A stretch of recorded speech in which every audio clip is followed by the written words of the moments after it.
Hi, I'm Birdime. Today we are reviewing the first episode of What If. No spoilers in this video, just review, and let's get into it. Starting off with some of the negatives, I really don't understand the point of the watcher. Like, I get that he's watching over, can't interfere, it's a cool line, but he could narrate a little bit more.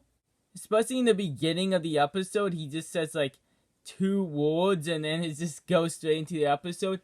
I personally at least feel if you're gonna hype up in any character to be in it, just them doing like a 1-sentence narration at the beginning and end of the episode feels kind of pointless. Because then at that point, you could have just shown like a picture of the watcher or like get just any average narrator to do it. Like, I think there is an actual actor who's doing the watcher, so I just felt like, personally, it's kind of felt like a waste of time to say, like, the watcher is gonna do this and that, and like, I read a whole article about how the watcher's character is going to be in the show, and his whole, like, thing, and what ideas they put into how he's gonna act, and he just did nothing, at least in the first episode, at least. And then that goes into my next thing. It really felt like there was no setup for anything. Like, things were just simply happening. Though I kind of like that you had it at like a halfway point of the movie.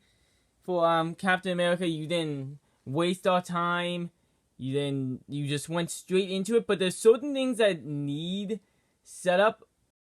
This has already been revealed, so it's not a spoiler, that the Iron Man in the show is going to be Steve Rogers.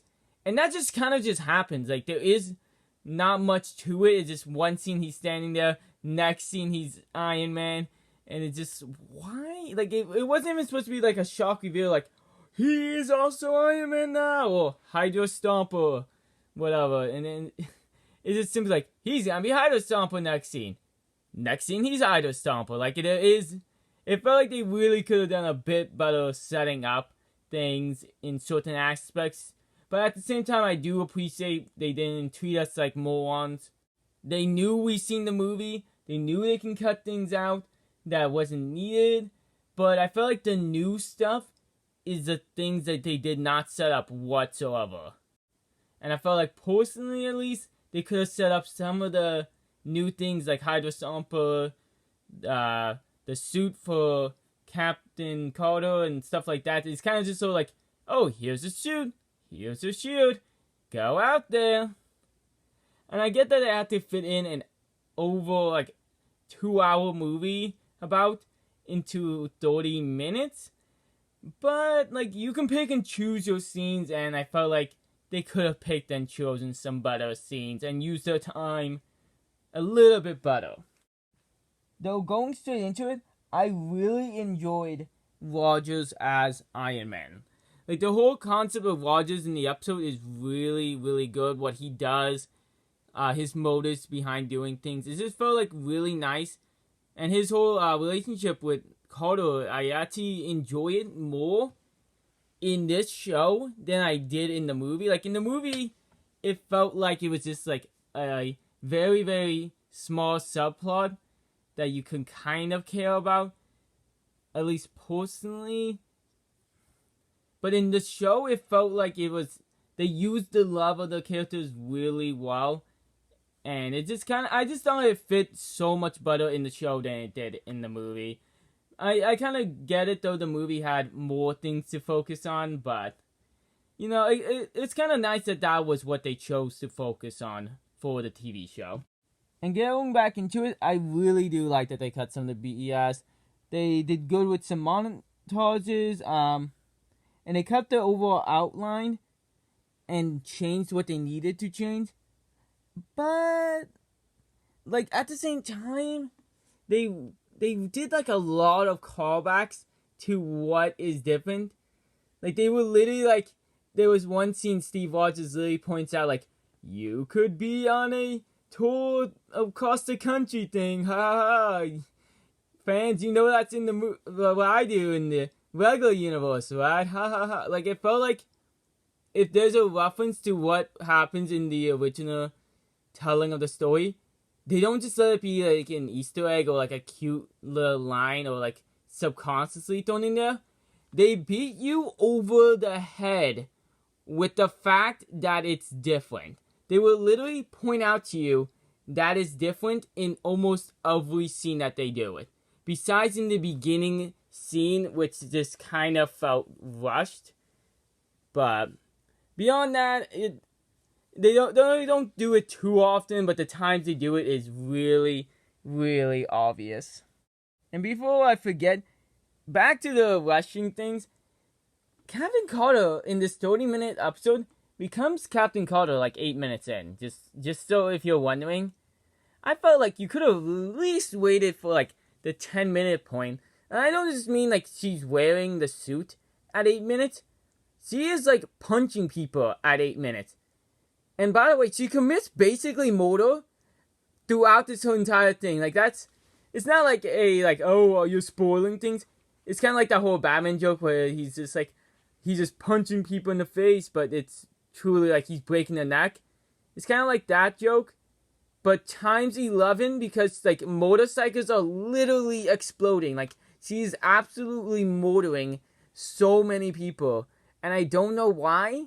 It was kind of funny at first, then after a while, it was just like, why? Why does this keep happening? I don't know if it was like intentional, but it just felt like very weird that they would just make her casually murder so many people.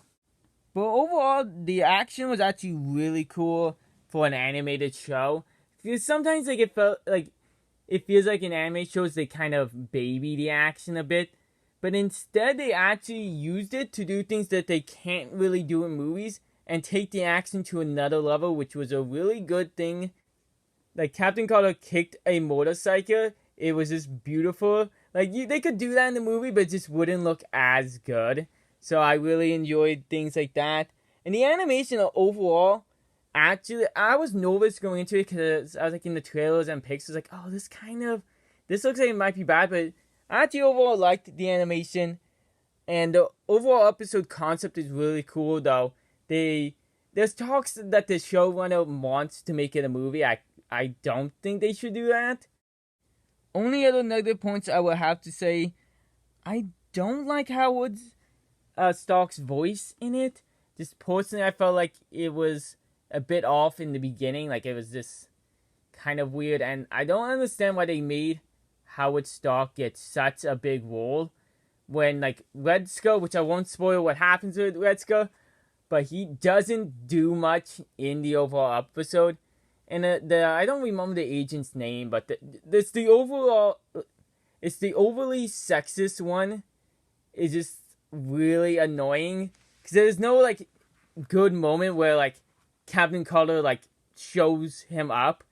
It's just like he just insults her constantly until like one scene I think like she tells him to like shut up, basically. Like I felt like if you're gonna set up this character to be such a joke, you could have ended it with like a bit of a better interaction.